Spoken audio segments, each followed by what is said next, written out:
हम लोग जो हैं आपके एग्ज़ाम्स बोर्ड की डेट डिक्लेयर हो ही गई है, 2 जून को आपको एग्ज़ाम होगा। तो अभी उतना टाइम बचा नहीं है, तो आपको क्या करना चाहिए कि आप सैम्पल पेपर सॉल्व करो, चैप्टर पढ़ो और सैम्पल पेपर सॉल्व करो, और जहाँ प्रॉब्लम हो उस चैप्टर को फिर से रिवाइज़ करो जिस चैप्टर में प्रॉब्लम हो रही हो। तो हम लोग ये बुक है हम लोग के पास सैम्पल पेपर की, तो ये वो आपको बाद में हम लोग प्रोवाइड कर देंगे कहाँ से हम लोग सॉल्व कर रहे हैं। तो हम लोग sample paper question paper 9 solve करने जा रहे हैं, ठीक है। तो सबसे पहले क्या है कि आपको ये 80 मार्क्स का पेपर है, ठीक है।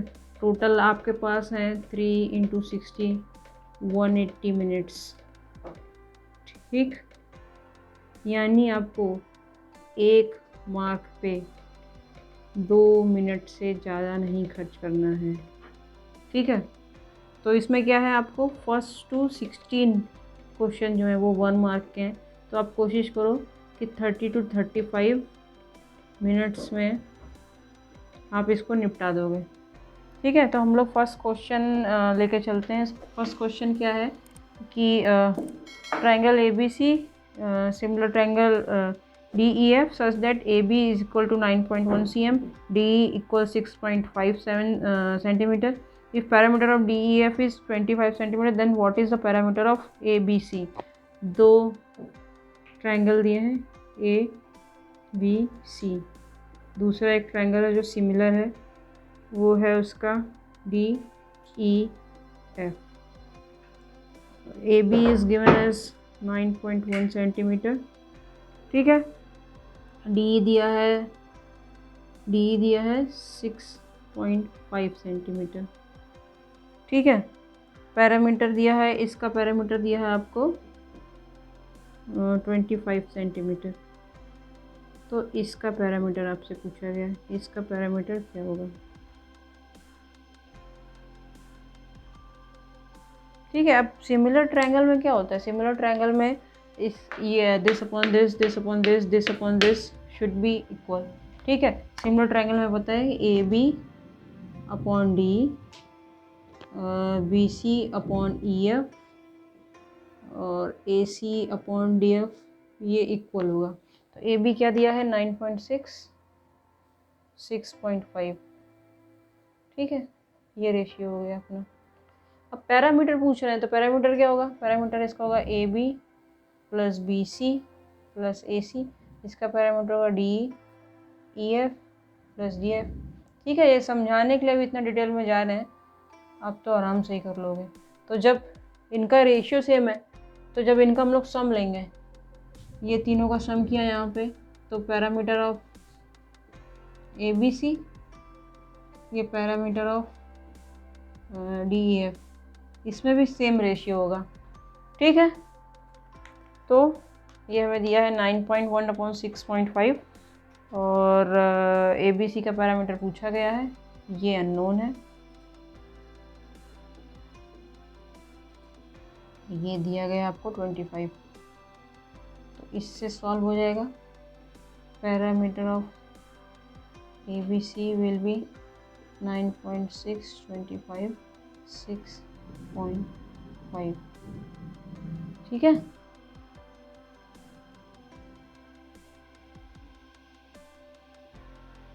वन 1.3 से 13 के टेबल में 65 और 91 आता है,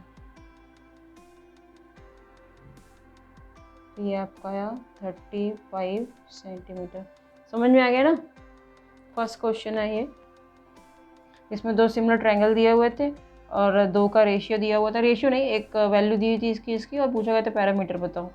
तो इसमें कई टाइप से क्वेश्चन बन सकता है। इसमें इन्होंने पैरामीटर आपसे पूछ लिया, इसमें ये आपसे पूछ सकते थे कि इसकी एक साइड दे सकते थे, ये साइड दे दी, ये पूछ लेते, ये साइड दे देते, ये पूछ लेते हैं। तो इसमें इन्होंने क्या किया, इसको थोड़ा साइड पूछने से अच्छा इन्होंने पूरा पैरामीटर ले लिया, इस एक का पैरामीटर बता दिया और दूसरे का पूछ लिया, ठीक है। सेकेंड क्वेश्चन पे आते हैं। अब दिया है if tangent PA and PB from a point P to a circle with center O are inclined to each other at an angle 60 degree, then find POA, ठीक है। अब ये आपका टेंजेंट और सर्किल वाला आ गया।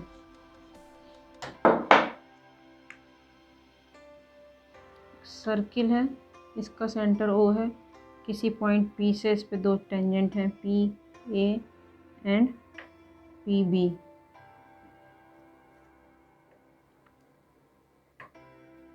ये एक दूसरे पे 80 डिग्री पे इंक्लाइंड है, ये जो टेंजेंट है। तो ये पूछ रहे हैं फाइंड पी ओ ए। ठीक, अब आप देखो, आपने थ्योरम पढ़ रखी है कि थ्योरम आपने जो पढ़ी होगी उसमें क्या था, जब रेडियस और ये टेंजेंट को मिलाते हैं तो ये एंगल कितना होता है आपके थ्योरम के हिसाब से? ये 90 डिग्री होता है, ये भी 90 डिग्री है। और इसको मिला देंगे अगर हम लोग, ठीक, तो ये 80 डिग्री पे इंक्लाइंड है, यानी इसका हाफ कितना होगा? 40। अब ये पूछ रहे हैं पी ओ ए कितना है, ये। ठीक है, तो angle A P O, angle P O A plus angle P A O, ये आपका होगा 180 डिग्री। ठीक है, ए पी ओ हो गया 40, P O A is unknown, ये निकालना है हमें, पी ए ओ है 90 डिग्री। ठीक, तो क्या आ गया? पी ओ ए हो गया 180 minus 90 minus 40, that is 50 degree.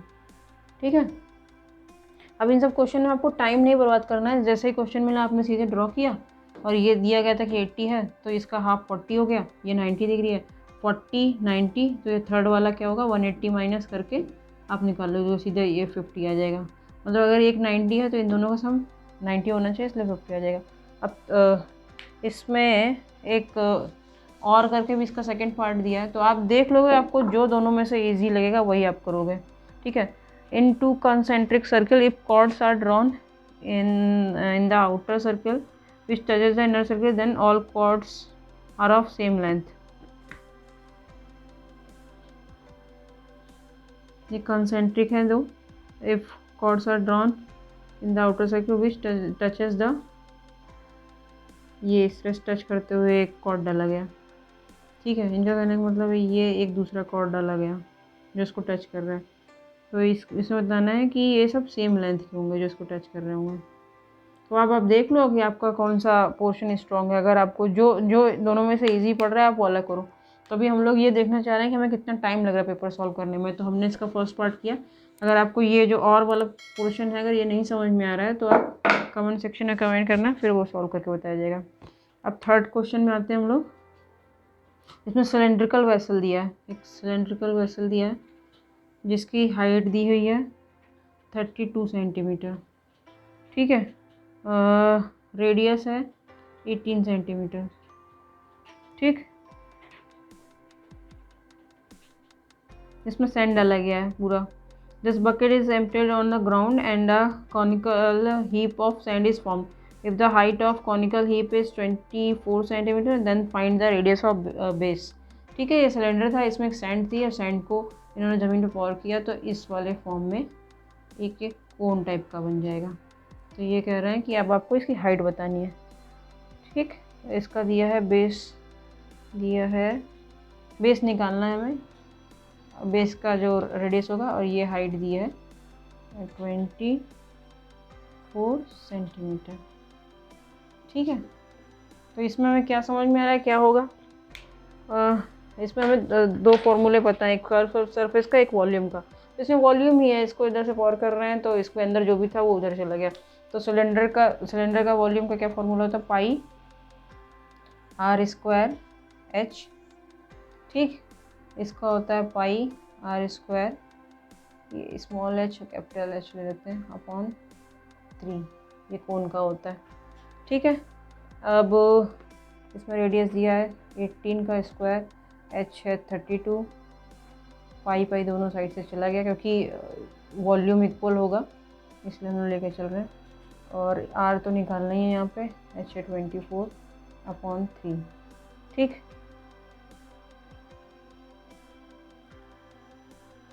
Eighteen का स्क्वायर 32 अपॉन 8 आर स्क्वायर। ठीक, आर स्क्वायर आ गया 18 स्क्वायर 2 स्क्वायर, तो आर क्या करोगे? अंडर रूट लोगे 18 इंटू 2 यानी 36। अब आप देखो, आप इसको सॉल्व करने भी जा सकते हो कि पहले आप इसको मल्टीप्लाई करो, ये करो, वो करो, तो सबसे अच्छा होगा क्योंकि आपको आर का स्क्वायर अंडर रूट निकालना है, इसलिए आप इस वाले फॉर्म में लाए। हमने 18 का स्क्वायर नहीं निकाला। 18 का स्क्वायर निकालने में अगर आप ये स्क्वायर निकालने जाओगे तो आपको सीधे याद होगा तो लिख दोगे, वरना आपको बहुत टाइम बर्बाद होने वाला है। तो सीधे हम लोग इस फॉर्म में ले आए थे, अंडर रूट लिया, 18 और 2 बचा, यानी 36 सेंटीमीटर हो गया। जिस तरह टाइम बचे आपको उस तरह काम करना है, ठीक है। अब फोर्थ क्वेश्चन पे आते हैं। फोर्थ क्वेश्चन क्या है, ये क्वाड्रेटिक इक्वेशन पे बेस्ड है। क्वाड्रेटिक इक्वेशन आप लोग अच्छे से पढ़ के जाना, और जब भी कोई क्वेश्चन करो ना, कोई सैम्पल पेपर सॉल्व करो, तो देखो कि इस चैप्टर से या इसी क्वेश्चन में और क्या इन्फॉर्मेशन दे सकते थे कि एक नया क्वेश्चन बन जाता, या कुछ क्या कर सकते थे, चेंज क्या कर सकते हैं। तो हम लोग फोर्थ क्वेश्चन में आते हैं। If one of the zeros of quadratic equation is -3 then find the value of k. ये एक क्वाड्रेटिक इक्वेशन दी है, ठीक है।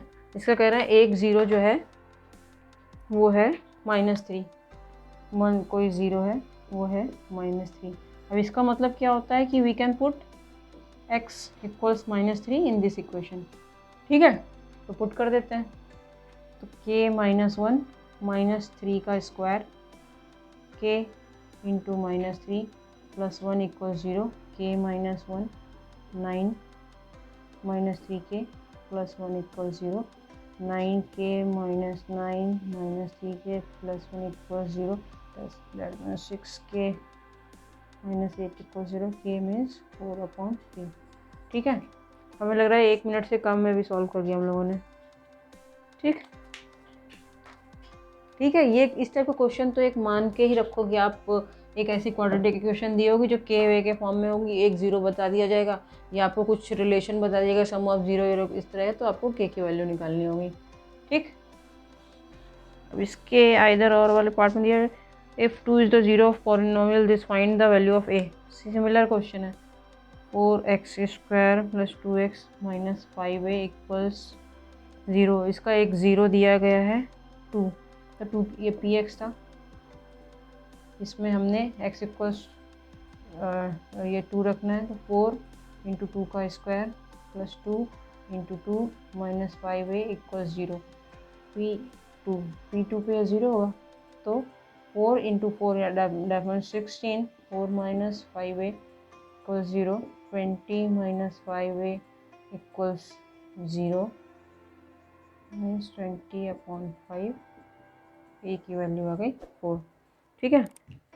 1 मिनट से भी कम टाइम लग रहा है। जो 1 मार्क वाला क्वेश्चन है आप जल्दी जल्दी सॉल्व करोगे तो जो आगे लेंदी क्वेश्चन होंगे उसमें आपको टाइम मिलेगा, ठीक है। अब क्या है, इफ़ 10 θ1 + θ2 इक्वल्स √3, ये गिवन है।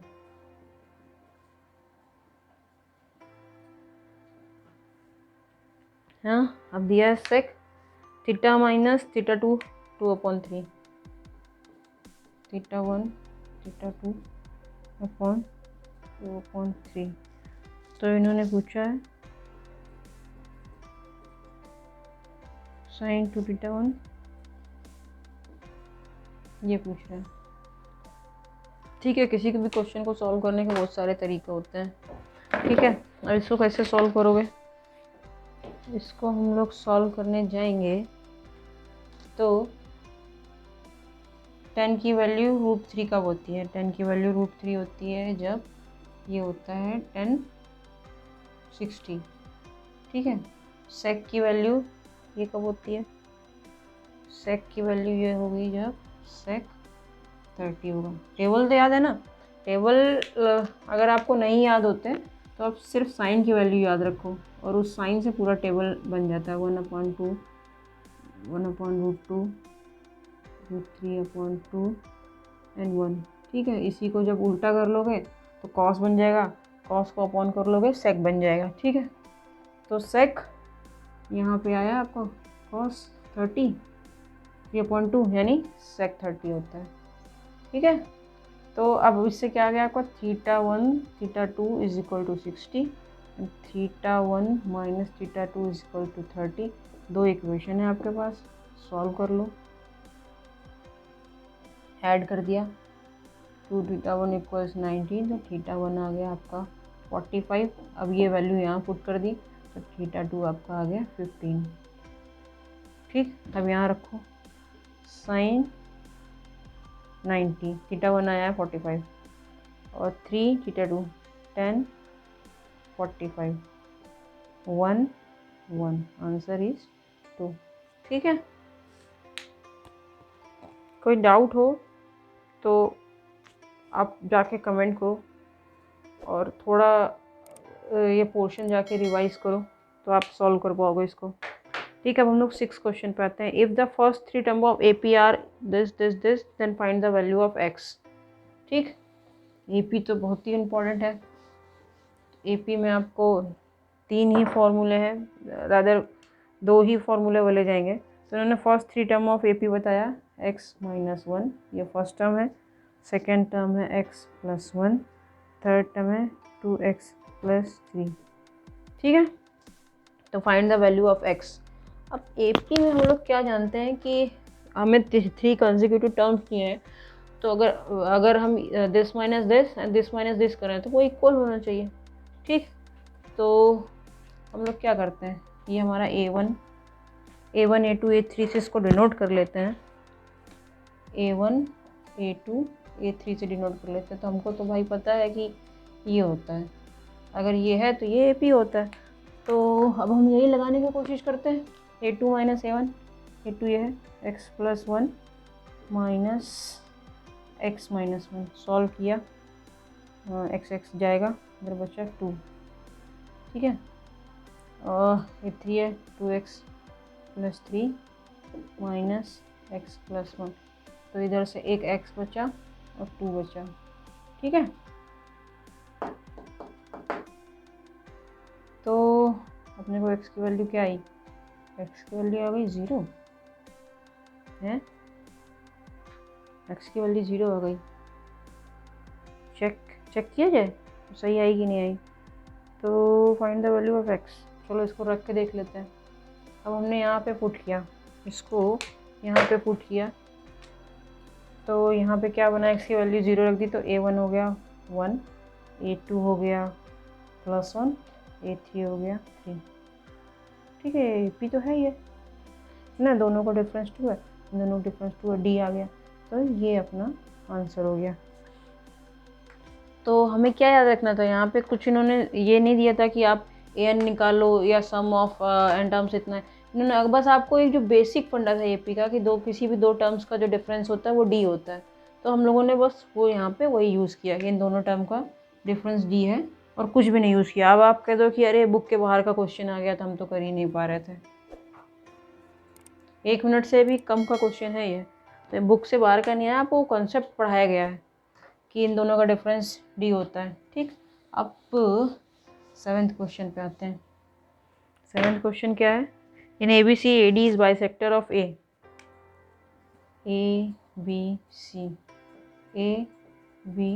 लिया। अब कह रहे हैं AD is bisector of A, इसका बाइसेक्टर लिया हमने। ठीक है, then prove that area of ABD is equal to area of ACD है, और AB upon AC, AB upon ये एरिया और ये एरिया, इन दोनों का एरिया लिया। प्रूफ क्या करना है, area of ABD area of ACD is equal to AB upon AC, है ना। तो इसमें इसके सेकंड पार्ट में तो क्या दिया है, चलो इसी को सॉल्व करते हैं पहले हम लोग। अब ये क्या था, हम लोग निकाल रहे हैं एरिया, निकाल रहे हैं एरिया। ट्रायंगल का एरिया का फॉर्मूला क्या होता है बताओ भाई। ट्रायंगल का एरिया का फॉर्मूला होता है कि एरिया जो होता है इसका होता है half into height into base.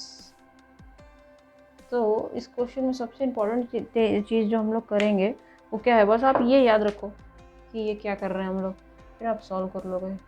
तो हमने ये सिर्फ इसलिए बनाया था, ये लाइंस जो बनाए थे ये बताने के लिए दो दो ट्रायंगल लिए गए। तो क्या करेंगे हम लोग, यहाँ से एक परपेंडिकुलर ड्रॉ करेंगे।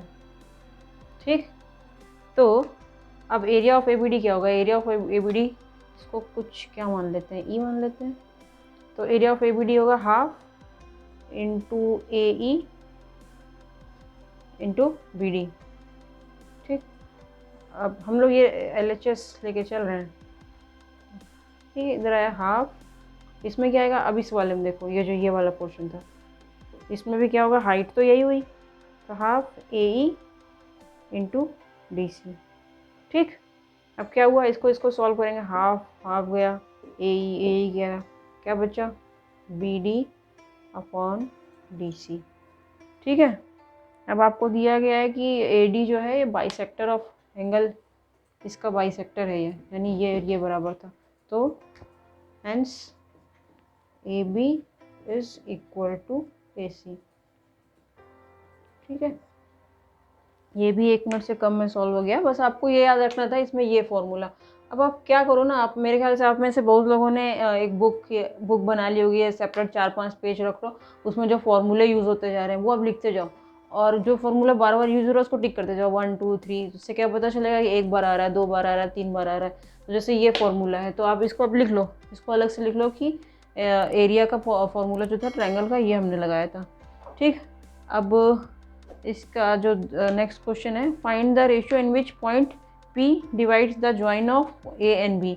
तो इसका तो सिंपल सा ही है कि A और B दो पॉइंट हैं, उनको एक थर्ड पॉइंट जो कट कर रहा होता है, तो उसका फॉर्मूला आपको पता है क्या दिया हुआ है इसमें। एक पॉइंट P है, ये पॉइंट P है 1 2, और ये है A है, ये B है, B है आपका 7 4, और ये है -2, ये P पॉइंट है। तो हम लोग मान लेते हैं कि M/N के रेशियो में ये कट कर रहा है इसको, तो यही M और N जो है आपको ये निकालना है। तो फॉर्मूला क्या होता था, फॉर्मूला होता है mx2 nx1 x2 + x1, ये इसके P के जब रेशियो दिया हो, और my2 y1 y2 + y1। ठीक है, यही फॉर्मूला हमको पता है, सेक्शन फार्मूला जो होता है। अब इसमें ये जो सेक्शन फार्मूला है वो कैसे यूज़ कर सकते हैं, अभी इन्होंने हमसे पूछ लिया कि M और N बताओ। ठीक है, किसी क्वेश्चन में M N दे देते हो, कहते P बताओ, या ये बोलेंगे कि आपको P भी दे दिया, B भी दे दिया, आप A निकालो। तो मतलब इसी सेम क्वेश्चन में कितनी सारी चीज़ें पूछी जा सकती हैं आपको। ये क्वेश्चन 3 तरीके से पूछा जा सकता है आपको, ये पॉइंट पूछा जा सकता है, ये पॉइंट पूछा जा सकता है, ये पॉइंट पूछा जा सकता है, और फोर्थ वाला क्या था कि आपको ये। तो इनमें से कोई भी 4, मतलब 4 तरीके हो गए, इसमें 4 में से कुछ भी पूछ सकते हैं। तो अब हम लोग क्या करेंगे, M और N पता नहीं है, x2 तो अपने पता है, एक को x1 मान लेंगे, एक को x2 मान लेंगे, x1 y1 हो गया, ये x2 y2 हो गया। ठीक है, M पता नहीं है, तो ये पॉइंट है अपना 1, ये वाला। ठीक है, 1 = M x2, x2 क्या है 7, एंड x1 है -2, x2 - x1 is 7 - 2 5। ठीक है, और इधर हम लोगों ने लिया ये क्या है y, ये वाला पॉइंट, ये 2 हो गया, my2 दैट मीन्स 4, और y1 नहीं n एंड 4 + 1। ठीक है, ये आया 5 7m 2n, और ये आया 10। ठीक है, 2 इक्वेशन आ गई, सॉल्व कर लो। लीनियर इक्वेशन आपको आती ही है। ठीक, कैसे सॉल्व करोगे, इसको मल्टीप्लाई कर देते हैं हम लोग पूरी इक्वेशन को 2 से, तो 28m 2n सेकेंड हो गया।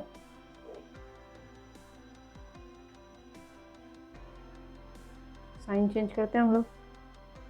ठीक, -7 - 15, तो m आ गया आपका 15। m आ गया। अब इसमें से किसी भी एक में रख लो, हम इसी में पुट कर देते हैं। m इक्वल्स 15 पुट किया तो 4 × 15 माइनस n, तो 30 माइनस n, तो n की वैल्यू आ गई 20। ठीक, तो ये p पॉइंट इसको 10:20 के रेशियो में डिवाइड कर रहा है। ठीक है, तो अब आप समझ गए हो ना कि इसको, इस क्वेश्चन को ये कितने कितने फॉर्म्स में दे सकते हैं।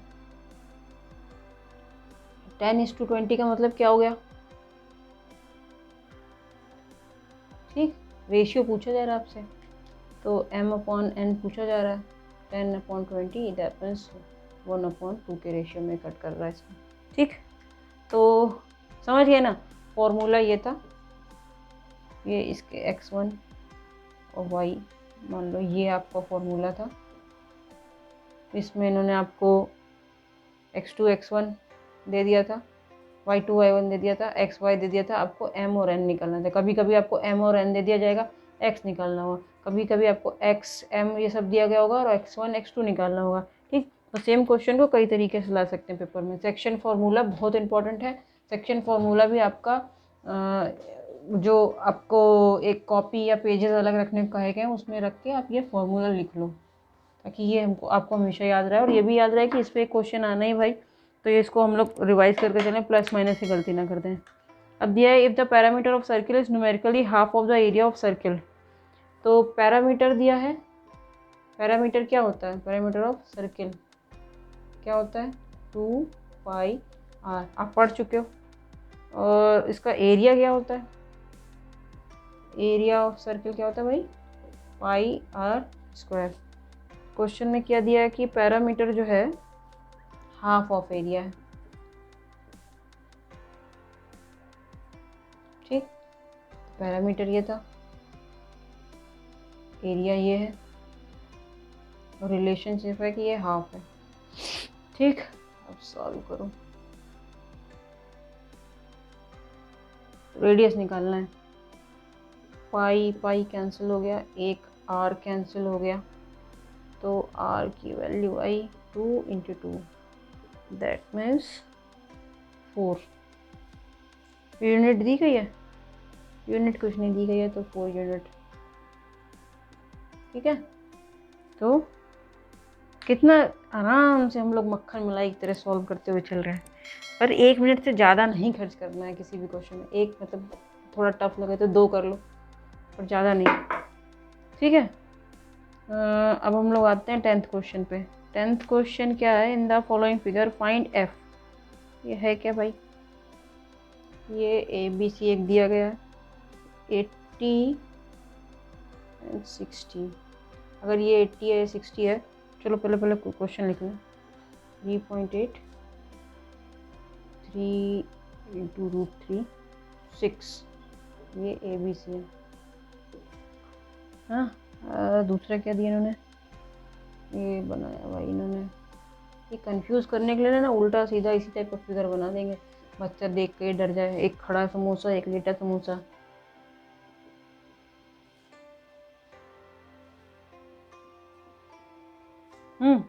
अब कह रहे हैं f बताओ। f क्या है? DEF। पर देखो, ये सिमिलर ट्रायंगल है, बस इन्होंने उल्टा सीधा कर दिया, लटा दिया इसको कंफ्यूज करने के लिए। अब देखो है क्या? दिस अपॉन दिस, यानी BC/DE।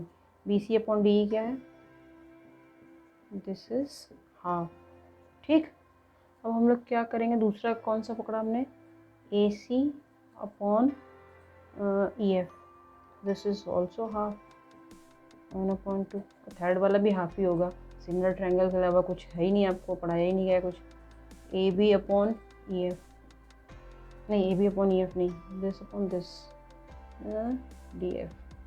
ठीक है, 3.8/7.6। तो ये हमने लिखा, ये बराबर है सब, तो ये क्या हो गया? ये दोनों हो गए सिमिलर ट्रायंगल। ये हो गया आपके सिमिलर ट्रायंगल। तो सिमिलर ट्रायंगल होगा तो यानी इसके एंगल भी आपस में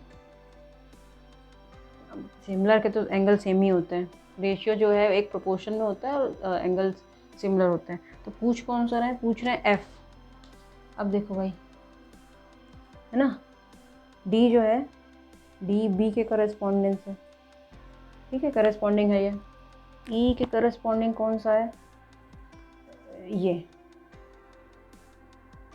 क्योंकि इस वाले और इस वाले ये सिमिलर था, ये बी सी है, ये ई डी है, तो एफ क्या हुआ, एफ ये हुआ, ठीक है। तो हमारा जो इसमें जो एंगल निकालना था 10th में, वो एंगल कौन सा हो गया, एंगल 60 हुआ, 80 हुआ या थर्ड वाला हुआ, बताओ एक बार सोचो ज़रा। इसी में थोड़ा गड़बड़ कर सकते हो आप लोग। आप सोचो कि ये वाला तो नहीं है, यही तो नहीं निकालना था हमें, और ये लिखो। तो करेस्पॉन्डिंग वर्टेक्स जो है वो निकालना बहुत ज़रूरी है। इसमें ये दोनों इन्वॉल्व थे, बी सी एफ, ये थर्ड वाला है यानी। तो इसमें हम लोग क्या करेंगे, angle A is equal to angle F, angle A is given as 60, angle F भी 60 हो गया, ठीक है। ये आपका 10th क्वेश्चन हो गया। अब 11th क्वेश्चन पे आ जाते हैं। 11th क्वेश्चन क्या है, the median of this written descending order 16, then find the value of x. Similar triangle बहुत यूज़ कर रहे हैं भाई। ट्रायंगल और सर्कल की जितनी थ्योरम्स हैं उसको कई बार दिन में देखो, मतलब एक पेपर में लिख लो और देखते रहो, टीवी देखते वक्त, खाते वक्त बीच बीच में देख लो। तो median of data 6, 7, x minus 2, x 17, 20, इसका है मीडियन जो है, मीडियन है आपका दिया हुआ है कि मीडियन है 16, है। Find the value of x। Median के फॉर्मूला याद करो। मीडियन का फॉर्मूला क्या होता है, जब टेबलर फॉर्म में दिया होता है तो मीडियन का एक लंबा चौड़ा फॉर्मूला होता है। यहाँ सिंपल सा एक फॉर्मूला होता है। मीडियन क्या होता है आपका, जब इस टाइप के ये इस टाइप आपका नंबर दिया होता है तो वो क्या होता है, इसमें n कितना है, n नंबर ऑफ n यहाँ पे है 6, 1 2 3 4 5 6, ठीक है। तो मीडियन क्या होगा इसका, इसका मीडियन होगा कि n/2th, ठीक, प्लस n/2 प्लस 1th। इसका ऑब्जर्वेशन मतलब जो भी वैल्यू होती है 0.2। तो n-2th कौन सा है, n है 16, तो n-2 यानी थर्ड, तो थर्ड वाला ये हो गया और नेक्स्ट वाला ये हो गया, ठीक। तो ये हो गया x-2 प्लस x/2, ये हो गया मीडियन होना चाहिए 2x-2/2, और मीडियन इज गिवन एज 16। तो अब जब इसको सॉल्व करोगे 2x-2/2, 16 इंटू 2, 2x-2, 32, ये 2 इधर ले आए, 2x, x की वैल्यू आ गई आपकी 17, ठीक है।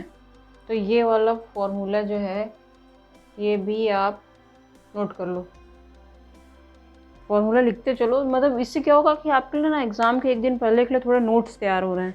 मैथ्स में जनरली नोट्स बनाते नहीं हैं, पर और लास्ट दिन आपको कन्फ्यूज़न ना हो इसलिए नोट्स ये सब बना के रखो। ये आपको 100 मार्क्स लाने के काम आएगा, क्योंकि मेरे कई बार आए हैं,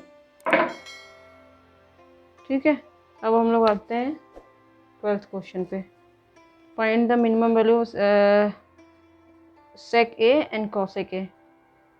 find the minimum value of sec and cosec a, sec a and cosec a, इसकी मिनिमम वैल्यू बतानी है आपको, ठीक है। अब टेबल याद करो जल्दी से, ठीक। ये होता है साइन, इसको जब अपॉन में कर देंगे, ठीक, ये हो गया कॉसेक। मिनिमम वैल्यू क्या होगी कॉसेक की, ये तो डिफाइंड ही नहीं है, 1/0, तो ये इन्फिनिटी आ जाएगा, ये इन्फिनिटी आएगा, या आपके केस में नॉट डिफाइंड। तो मिनिमम वैल्यू क्या हो गई ये, ठीक है। अब ये हो गया कॉसेक ए की। अब सेक ए क्या होता है, सेक ए होगा, इसको रिवर्स में लिखते हैं तो कॉस होता है, ये मुझे तो याद है, पर आप लोगों को जिनको नहीं याद होगा उसके लिए बता रहे हैं। अगर आपको नहीं याद रहता है तो आप साइन ही आता है, आपने कॉस लिखा और कॉस के बाद आपने सेक लिख लिया। इसको उल्टा करते जाओ और ये आ गया वही अगेन नॉट डिफाइंड। ठीक है, इसमें भी मिनिमम वैल्यू आ गई 1। ठीक है, जैसे जैसे आप आगे बढ़ोगे आपको इसके ग्राफ भी पता होंगे, तब आपको ये एकदम बच्चों जैसी चीज़ लगेगी, ये आराम से याद हो जाएगा। पर इस केस में बस आप ये याद रख के चलो कि इतना याद कर लो, और जब बार बार लिखोगे ना एग्ज़ाम के पहले, अगर आप 5 भी सैम्पल पेपर सॉल्व करोगे, जब बार बार ये लिखोगे तो आपको उससे ये याद हो जाएगा और ये भी आराम से याद होगा। जिनको याद है उनके लिए तो बहुत ही अच्छा है। ठीक है, तो मिनिमम वैल्यू इसकी हो गई दोनों की 1 और 1। ठीक, अब नेक्स्ट क्वेश्चन पे आते हैं। नेक्स्ट क्वेश्चन क्या है, तो हम लोगों ने कितनी देर में क्वेश्चन सॉल्व कर लिया। अब थोड़ा अपनी वॉच जो है क्लॉक रख के इसको सॉल्व करो तो आपको टाइम का भी पता चलेगा। मालूम चला कि आपने ये 16 क्वेश्चन सॉल्व करने में ही 1-1.5 घंटा लगा दिया, हो गया आपका काम। अब 13th क्वेश्चन क्या है, find the smallest number by which this must be multiplied. कोई नंबर है जिस n मान लो है, to make it a terminating decimal बनाना है इसको। कभी कभी ना कोई क्वेश्चन देख के दिमाग में आग लग जाती है, अरे बाप रे ये क्या दे दिया, लैंग्वेज नहीं समझ में आ रही है।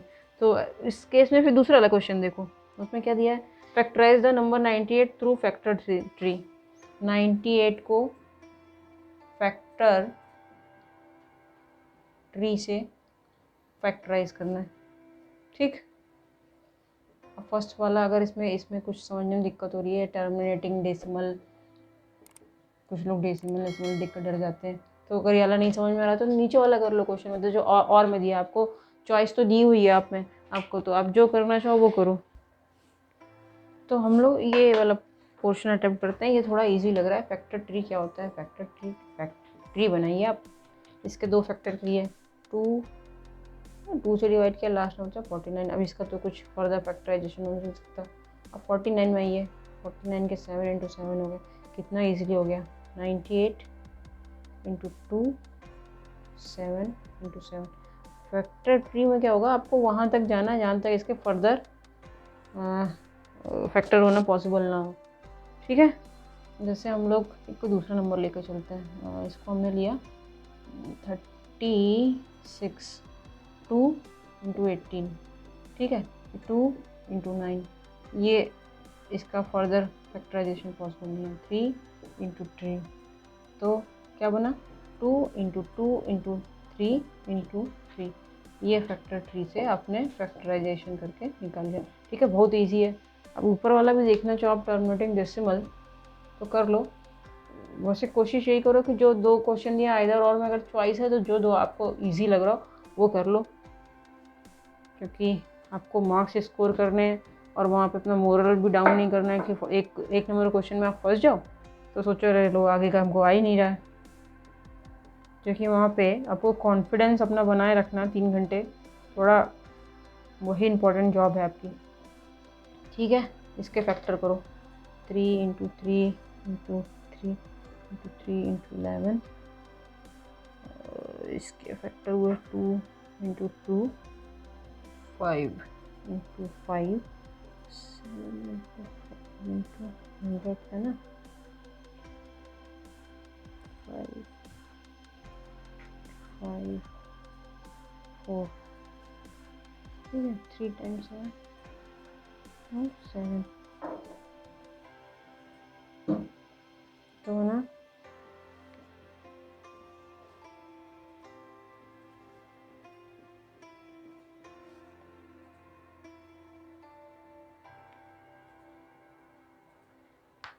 अब टर्मिनेटिंग डेसिमल थोड़ा पलट के आप डेफिनेशन वगैरह देख डालो जाके, तो आपको समझ में आ जाएगा कि इसको टर्मिनेटिंग डेसिमल बनाने के लिए हमें क्या करना होगा। सिंपली इसको 7 से मल्टीप्लाई कर देना होगा, तो ये कैंसिल हो जाएगा, फिर ये टर्मिनेटिंग डेसिमल बन जाएगा आपका।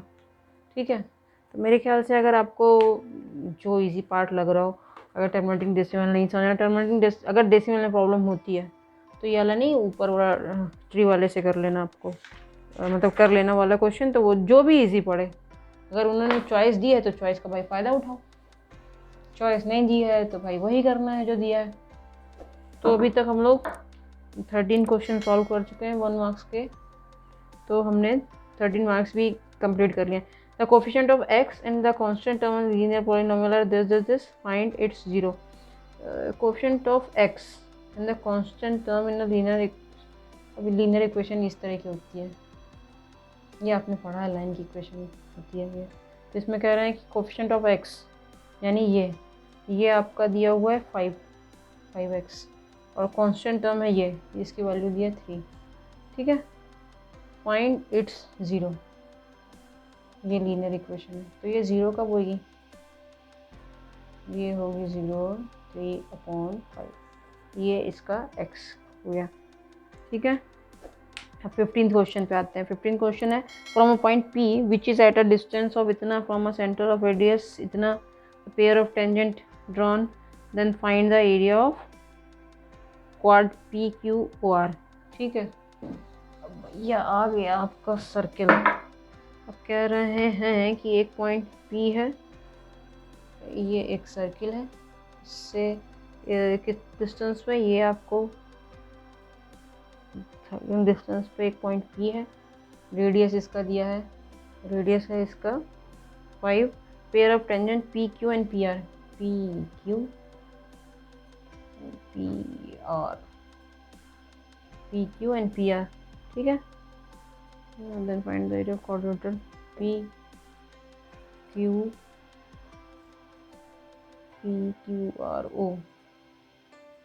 ये इसका एरिया आपको बताना है। ठीक है, बहुत इजी है भाई। अब इसमें आप पहले सबसे पहले देखो कि आपके ये ट्रायंगल बन रहा है। ठीक है, तो अगर इस ट्रायंगल का एरिया निकाल लो, उसको डबल कर दो तो एरिया ऑफ क्वाड आ जाएगा। तो PQOR का एरिया जो है equal to 2 into the area of PQO। ठीक, अब हमको इस पर कंसंट्रेट करना है। अब इसका एरिया कैसे निकालोगे, इसका एरिया कैसे निकालोगे। ठीक है, अब आप देखो, ये आपने पढ़ा है कि ये जो है ये 90 डिग्री है।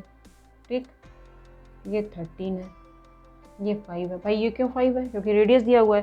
क्वेश्चन में आपको ये दिया हुआ है कि ये रेडियस है, ये 5 है, ये आपका 13 है, ये आपका 90 डिग्री है।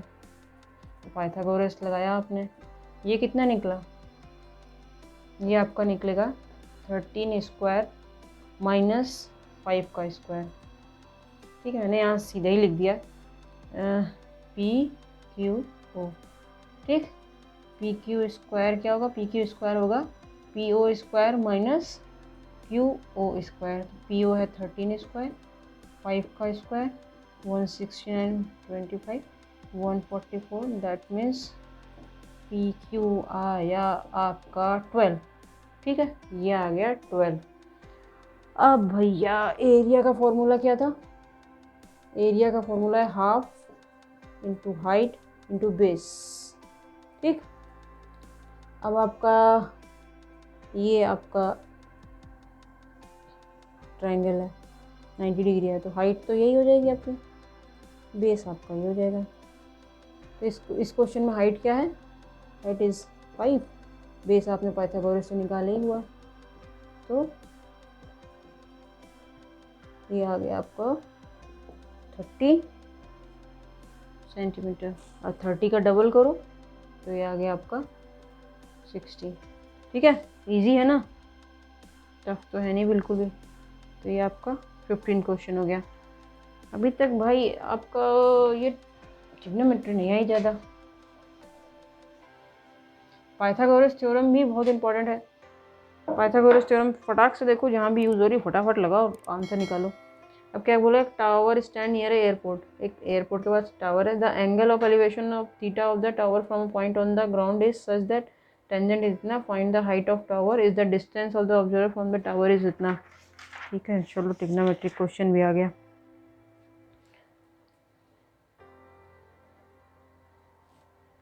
ये क्या पूछ रहे हैं, find the height of tower, ये एक टावर है, इसकी हाइट निकालनी है अपने को।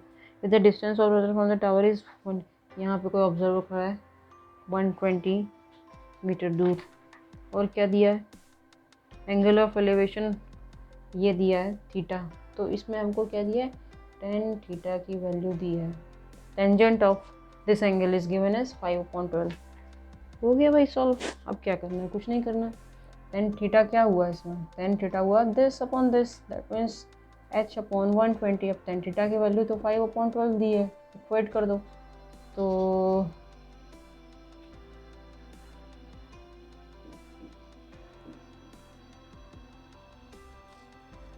ठीक है, हो गया सॉल्व। आ गया 50 मीटर, मीटर है कि सेंटीमीटर, क्या दिया, मीटर है। थोड़ा यूनिट का भी ध्यान रखना, अगर यूनिट दिया तो यूनिट जरूर लिख लेना, नहीं तो एग्जामिनर हो सकता है आधा नंबर काट ले। तो आपका ये सेक्शन 1 जो है कंप्लीट हुआ। चलो सेक्शन 2 पे आता है, इसमें केस स्टडी दिया होता है।